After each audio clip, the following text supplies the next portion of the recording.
spend our lives on you today.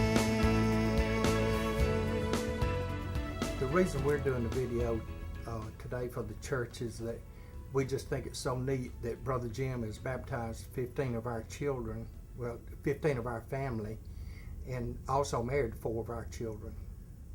My mother was 75 years old when he baptized my mother, so it's never too late. And we have had children, grandchildren. Terry and I, Brother Jim baptized us, so he has a special place in our family.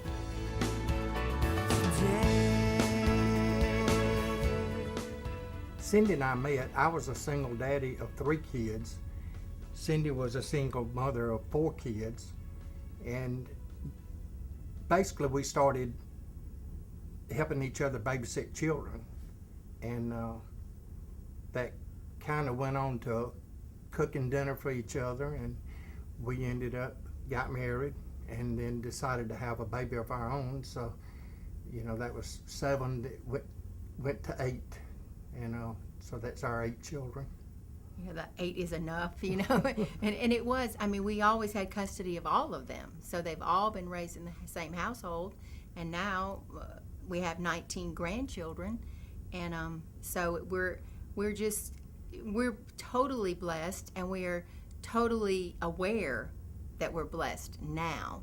I think when we were raising those 8 kids, there were some times that we wondered if this was a curse or if this was a blessing.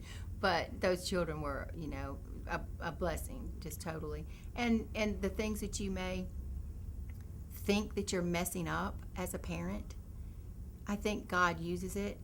And with your grandchildren, you can turn it around and turn it to good for your grandkids. And that's the decision that we've made, is now that we finally have a little bit of wisdom, we have decided that we want to leave a legacy for our children and our grandchildren. One thing that happened just this year after Vacation Bible School, I had a couple of the kids that just happened to have accepted Christ this year during Bible school.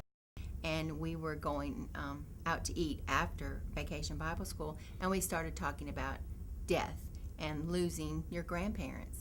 And I wanted to assure them that when something happened to Granny and Papa, that we were going to be okay, and that they were going to be okay, and that we would see each other again in heaven, that we did have assurance of our salvation, and that they could be assured that we were going to be in heaven waiting for them.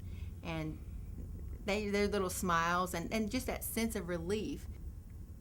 20 years or so ago, this is something that we didn't sit down with our children and talk about.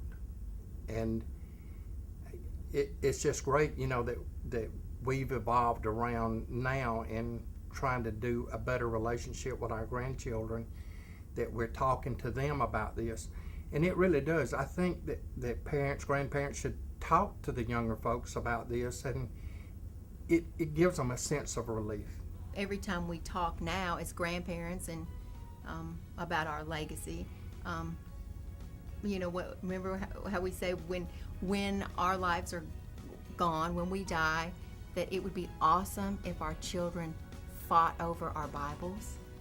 We would love that, instead of fighting over material objects that we have in our home.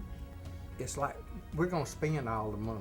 There's not going to be any money left. So, you know, there's going to be very little stuff. So maybe one of them will want the Bible. Maybe all of them will. I hope they all want the Bible. Maybe they'll share it, pass it around, and share them. If they're going to be fighting, that would be a nice thing for them to be fighting over.